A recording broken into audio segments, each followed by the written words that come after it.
So the next concept which we are discussing right now is recursion. So what exactly is recursion? Recursion is something, a function calling itself. So for example, you declared a function and you are calling the same function inside the function, that is called as recursion. Now what is the use of recursion? Let's see. Let me show a small example of recursion. Then let's discuss about where exactly recursion is used and why recursion is used. Okay. So let us assume I'm having a declaring a function like this, def maybe display itself, something like that. Okay.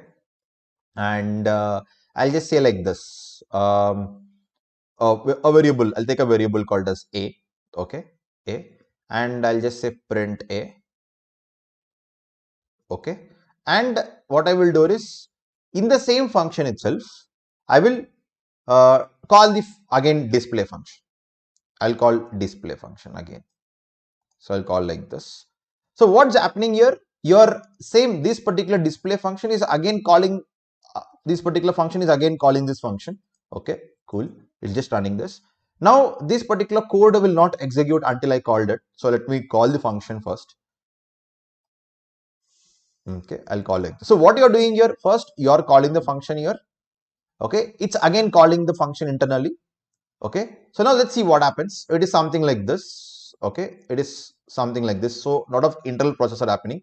Let's see what happens. Okay, first I should give some argument here. Maybe I'll just say this is okay.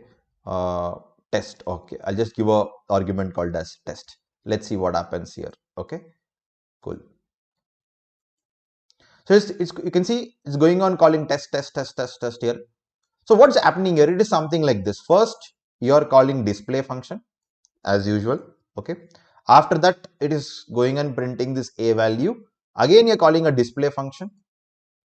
Again, it is printing a value. Again, you're calling. So this goes on continuous. This goes on continuous. So it's like a loop only. So I could say that recursion is kind of a loop. So one more important thing is, any loop code can be converted into recursion code. Any recursion code can be converted into loop code. That is one more important point. And yes, it's kind of a loop where you are calling this code repeatedly in the same way. And you can see your multiple tests will work. And one more important thing is, the main difference between loop and recursion is, one more main difference is, in loop, you can go up to infinite level. Means, for example, today you start your loop and leave it until you stop it, it goes on continuous. Like it's an infinite loop. For example, if you're creating an infinite loop. But in recursion, you'll be having something called as recursion depth. Okay. In general, you'll be having something called as recursion depth. So whenever it reaches the recursion depth, your recursion stops. So you can see here right now, the moment I'm calling test here, so it has not continued. So at a particular point of time, you got a recursion error saying that maximum recursion depth exceeded while calling a Python object. So for recursion, you'll be having some limit. Okay, you'll be having some limit. So it will go only up to that limit. If it is crossing that limit, it will not accept. Okay, so let's see the limit also. You can simply count the number of iterations. You can do that. So we can do like this. Maybe instead of test, you can send a as 0. So I'll do like this. I'll declare a variable called as a as 0, and I'll be sending here. And what I will do is, I'll try to increment the a value. So I'll just say a equal to a plus 1 and print a. So let's see up to where it is going, up to how much count it can print. So what I'm doing here is, I'm just doing a simple thing. Just carefully observe. First, I'm declaring a as 0. I'm calling like this. Okay. I'm just calling like this. I'm just calling a as 0 right now. Then what happens? Immediately your a increments to 1. So it will just print 1. Okay. It will print 1. And it will call display of 1. Okay, your display of 1 will be called, and it will print. So now what happens here? 1 plus 1 will become 2. It will print 2.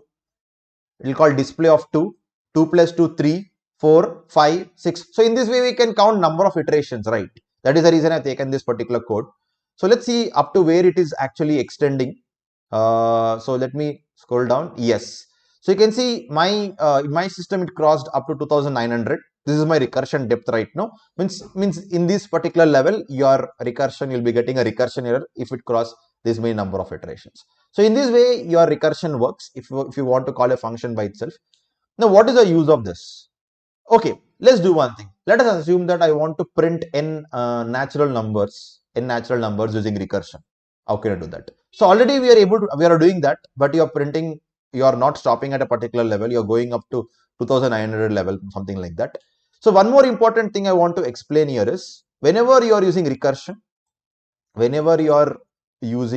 recursion, compulsory, every recursion code should have something called as base condition. Compulsory should have something called as base condition. Without base condition, your recursion code is not valid.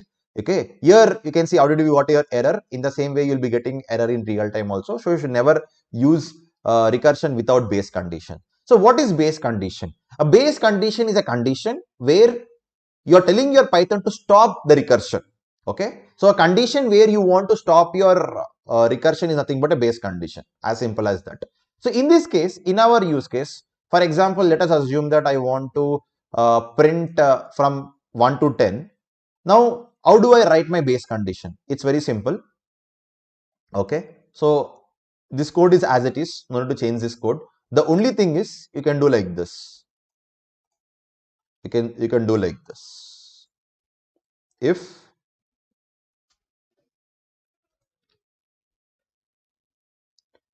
a equal to 10. So what I am doing here, or for example, if a equal to 10 or if a greater than 10, something like that. So this is nothing but my base condition return. So what I am doing here is I am actually writing a simple base condition. Okay, I am writing a simple base condition and I am returning. As simple as that. Okay, I'm writing a simple base condition and doing a return. So in this way, so very important thing is your base condition should compulsory have return keyword. It should have return keyword. So whenever you are calling a recursion and whenever it sees a return keyword, it means that yes, you are stopping the what we call recursion. So whenever it sees a return keyword, means that you are stopping the recursion. So let's see how can we use that. Okay, so return, right now I'm returning nothing, but you can return something also, but I'm returning nothing right now. So I'll call this, and now I'll call the display of 0. Let's see what happens. Cool, you can see it is printing up to 0 to 11 because I mentioned greater than 10. So maybe I can say greater than 9 because you are incrementing before itself, right? You can say 1 to 10. But if I want to print 0 also, you can do like this, slightly a different tweaking way. Okay, I'm just tweaking my code to print from 0. And now your 10, as simple as that. Okay, 0 to 10. I just tweaked my code to make it 0 to 10. So I'm just printing first, then incrementing, then checking the condition. Okay, so how this code works means, let's see this code working through Visualize Python. Then you'll be getting a clear-cut clarity. So I'm just writing my code here and just a display of 0. Okay, I'm just calling this. Okay, so let's see. So in the very first step, your display function is created. You can see a display function is created. Now I'm calling display of 0. So when I'm calling display of 0, it calls a0. A is 0 right now. Variable called as a is created. Now you're printing your a. So a is 0 right now. Now you're incrementing a by 1. Okay. Now is a greater than 10? No. So you can see it is calling display of 1. You can see it is calling display of 1. Okay. Next. It is calling display of 2, display of 3, display of 4, display of 5, display of 6. So it will go up to 10. It will go up to 10. Once your a value is 10, you can see, carefully observe. Once your a value is 10 right now. Yeah, now your a value became 10. So this condition satisfies. Sorry, not this condition. Yeah, once your a value is 11, this condition satisfies. Okay. Now it called display of 11. Okay, now this condition satisfies, you can see, because now in this case a is greater than 10, so this condition satisfies. Now it will see the return keyword. The moment it sees a return keyword in the recursion loop, the moment it sees a return keyword, then it will stop the recursion. You can see now it will stop. Click on next. So one more important thing you should understand regarding recursion is, whenever you are calling a recursion, you can see that all your previous calls are present in the memory, right? Or your previous calls are present in the memory. Means what? It is something like this, guys. Just imagine. First, you're calling display of 1. So display of 1 is calling display of 2. So display of 1 is waiting for 2 to complete. Display of 2 is calling display of 3. So display of 2 is waiting for 3 to complete. So this will not get completed until this get completed. This will not get completed until this get completed. So here there is a dependency there. So the memory is occupied here. Okay. So display of 3 is waiting for display of 4. Display of 5 is waiting for display of 6, because display of 5 is calling display of 6. Until display of 6 is completed, we cannot complete display of 5. So in that way, all your previous calls are actually stored in the memory. Means it is there in the memory. It will not complete. It will not get completed. All your previous calls are still persist. Okay. This will complete only when you see the return keyword. So you can see the moment it's the return keyword, you can see right now I'm returning nothing, none value. So I'll click on next. Now see, in the very first case, it was actually going in a forward direction. Means first it is calling 1 to 2, 2 to 3, 3 to 4, 4, 5, 6, something like this in a forward direction, right? It was calling in a forward direction. But now it will go in a backward direction, because I should complete my functions, right? So you can see, I click on next, you can see 10 to 9, because once 10 is completed, automatically 9 will be completed, right? Because 9 was waiting for 10 to complete, but the moment it sees the return keyword, your 10 got completed. So when your 10 is completed, automatically 9 got completed. You can see now 9 is removed from the memory. When 9 is completed, 8 is completed, 7 is completed, 6 is completed, 5 is completed, 4 is completed, 3 is completed, 2 is completed, 1 is completed, and finally your function is done. So in that way, first it will go in a forward step process. So 1 is calling 2, 2 is calling 3, 3 is calling 4, something like that. Okay. So 1 is calling 2, 2 is calling 3, 3 is calling 4, 4 is calling 5, 5 is calling 6, 6 is calling 7, something like that. Then after that, it will go in a backward direction. It will go in a backward direction. Means once 11 is completed, 10 will be completed, 9 will be completed, 8 will be completed, 7 will be completed. So this will be completed. So in this way, the recursion works. Using your Python. Okay, cool. Let's do one more task right now. Now we are printing 1 to 10 using recursion, right? Now I want to print 10 to 1 or 10 to 0, maybe something like that. Okay, means in a reverse order. My goal is to print reverse order. So if you do a small tweak in this code, you can do that. So what is that? Let me show you. So what I will do is carefully observe. Just a very small tweak. Exactly same thing, but very small tweak. Carefully observe. Okay, just a small tweak. I am just taking this print statement. Okay, sorry. I'm just taking this print statement and calling this print statement after display. Now you might be worried. By changing the print statement to the after display calling, how it will print from 10 to 11 or 10 to 0? Let's see that. Okay. First, let me call this function. I'll just say a of 0 only. I'll call display of 0 only, not display of 10 again. Display of 0 only. Okay. Cool. I got 10 to 1. So you can see I've done a small tweak in my code. I've just taken my print statement to the bottom. Okay. I've taken the print statement after display, not before display. And you can see my code is printing 10 to 1. How it is possible? So I can explain you using Visualize Python. That will be more better way, right? So let's go back to Visualize Python.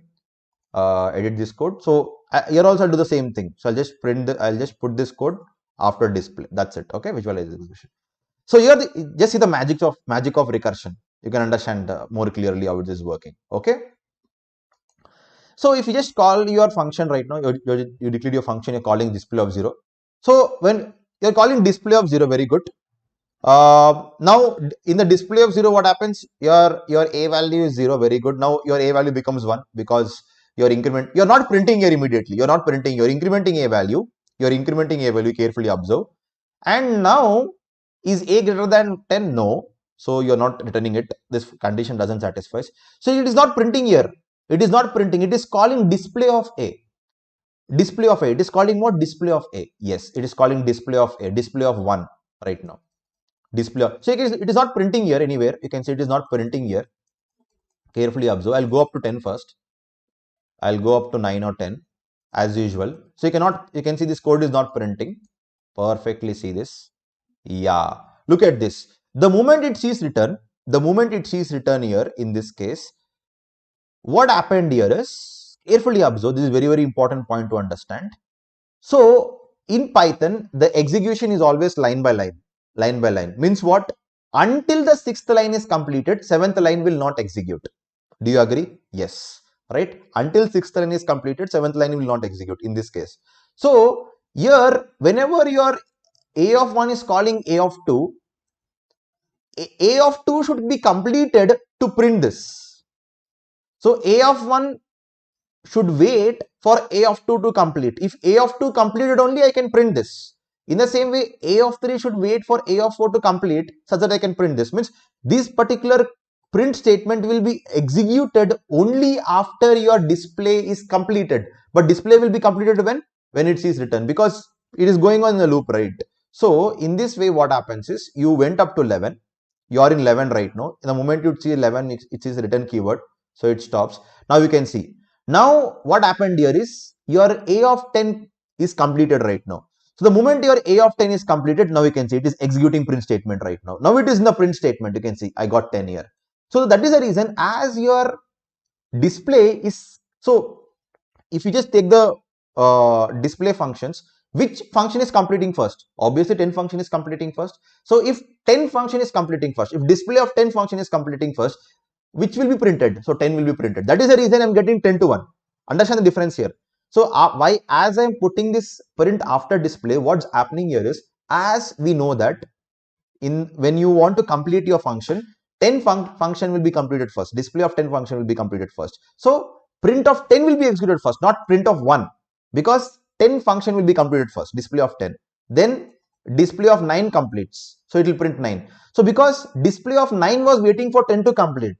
So this is nothing but display of 9. You can assume this is display of 9. So display of 9 was waiting for display of 10 to complete. So when it is completed, then it's print, then it will go to print statement like that.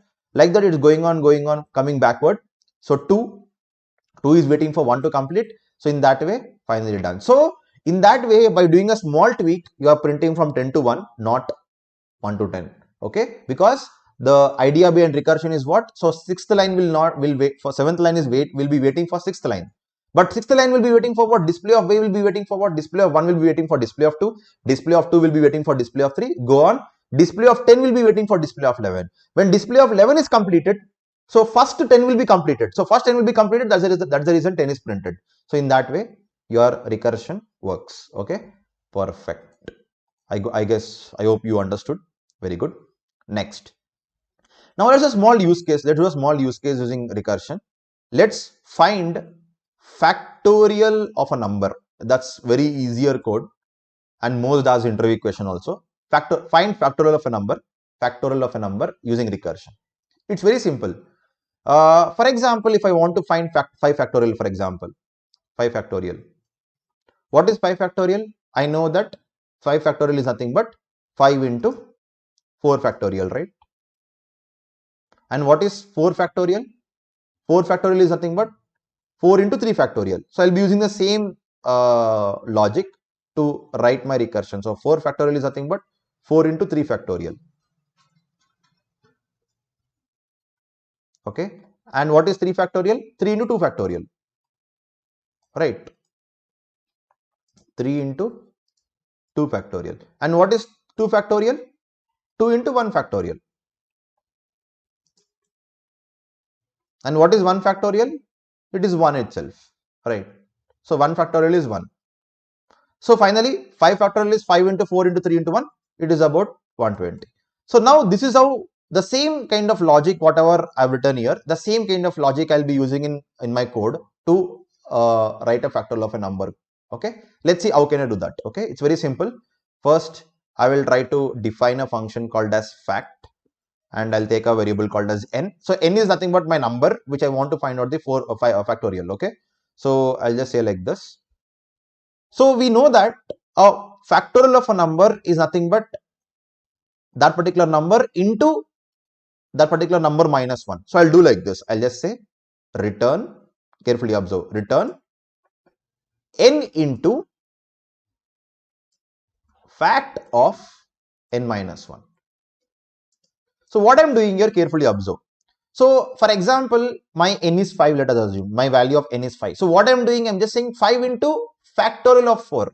So we know that, right? 5 factorial is nothing but 5 into 4 factorial. So what I'm doing here, again, I'm using recursion here. Means what? When I'm calling 5 factorial, I'm checking for what is 4 factorial. When I'm calling 4 factorial, I'm checking for what is 3 factorial. When I'm checking for 3 factorial, I'm calling 2 factorial. When I'm calling 2 factorial, I'm calling 1 factorial. So once I got all the factorials, then I can get the final result. Okay. This is one thing. But you know, right? Obviously, we know that whenever we are writing recursion, we should have something called as base condition. So what is base condition mean here? So what will be your base condition? Just pause this video and try to guess it. So ultimately, that particular base condition should stop your recursion at a particular point of time. It should stop your recursion. So how can you write a base condition? It is very simple. If your n, so we know that here we cannot go less than 1 year, right? We cannot go less than 1. We cannot have 0, -1 and all those things. So this is your base condition, as simple as that. So if your n is equal to 1, then you return n. So return n means what? Here we know clearly that why I am returning n but not n into fact of n minus 1, because I clearly know that 1 factorial is 1. So automatically when n is 1, so you can return either 1 or you can return n, either way, because n equal to 1 here right now. So automatically this will be your stopping point for your base, for your recursion. So I can say this is your base condition. Okay. Now let's try to execute this code and see what I'll be getting. So I'll just say fact of 5. Cool, I got 120. Now let's see how this is working using visualize Python. Then you'll be getting some more clarity. Okay. So I'll go to edit this code. I will call fact of 5. Okay. Perfect. I'll just say visualize execution.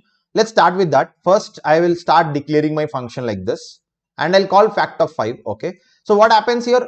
Okay, it will go inside this. First, it will check whether n equal to 1. Yes, no, n is not equal to 1. Okay. Now, what happens here? Your fact of 5 is calling 4, factorial of 4, because I'm calling like this, fact of n minus 1. So what is n minus 1? 4. So it is calling factor of 4. So my 5 factorial want what is 4 factorial. Now, what my 4 factorial want? Let's see. Now, you are calling factor of 4 now. Okay. Now, your n is 4. So factor of 4 is what? So now is n1? Sorry, is n1? No. So it is calling n 4 into 4, sorry, factor of 3. So it is looking for factor of 3. So factor of 4 want factor of 3. Factor of 3 want factor of 2. Factor of 2 want factor of 1. Now your n is 1. The moment your n is 1, we clearly know that it starts your base condition, means it is in your base condition right now. It will return 1. You can see the return value is important. It is returning 1 value. Previously, my return value was none because I don't need any value here, but it is here compulsory we should return 1. What happens if we don't return 1? I'll show you, because I should tell to my Python that the factorial of 1 is 1. Okay, so return 1. So now what happens when you return 1? So what is the output of fact of 1? 1. So what is 2 into 1? 2. So you can see 2 into 1 will be 2. That is the return, it will return true, because 2 into fact of 1. So fact of 1 output was 1. So 2 into 1, 2. Then 3 into 2, 3 into 2, because 3 into factor of 2, what is factor of 2? 2. So 3 into 2, 3 into 2 is 6. Now 3 into 2 is 6. Now 4 into factor of 3, what is factor of 3 is 6. So 4 into 6, 4 into 6, 24. So now factor of 4 is 24. So 5 into 24, 120. So you can see it is first going forward and 1, 2, like that you are going backward. So in this way, you got the result as 120. This is how the factorial of number works. So you can see the magic of recursion. This is how recursion can be worked. The same code I can written in loop also, but it depends. So in some cases we use recursion, in some cases we will be using loops. It differs, okay, depending upon our requirement. Okay. Now let's do a small thing here. I don't give any base condition here. For example, I'll just say return nothing. Okay. I'll just say return nothing, not return n. Then what happens? Just see carefully. This forward step will be as it is. Forward step will be as it is. But what you're doing here is when your n is 1, in the base condition, you're returning nothing. When you're returning nothing, then automatically the factor of n minus 1 will be none, right? Factor of n minus 1 will be 1. So what is 2 into none? Automatically it is error, right? 2 into none is nothing but error. You'll be getting an error saying that unsupported operands. So we cannot do like that. So this is very, very important. It's a logical error here. So compulsory you should make it 1 or this one. So in this way your recursion works. Okay, perfect. Now I'll give a small task to you. Basically there is something called as Fibonacci number. Okay, Fibonacci number. If you just go to Google and just search for Fibonacci series, you'll be getting this Fibonacci series. Now your task is to find out the nth Fibonacci number using your recursion. Okay, find out nth Fibonacci number using recursion. It's very simple. You can just try out this and understand how exactly this works. Okay, this is regarding your recursion. So I guess we are done with your functions and recursions. Thank you guys.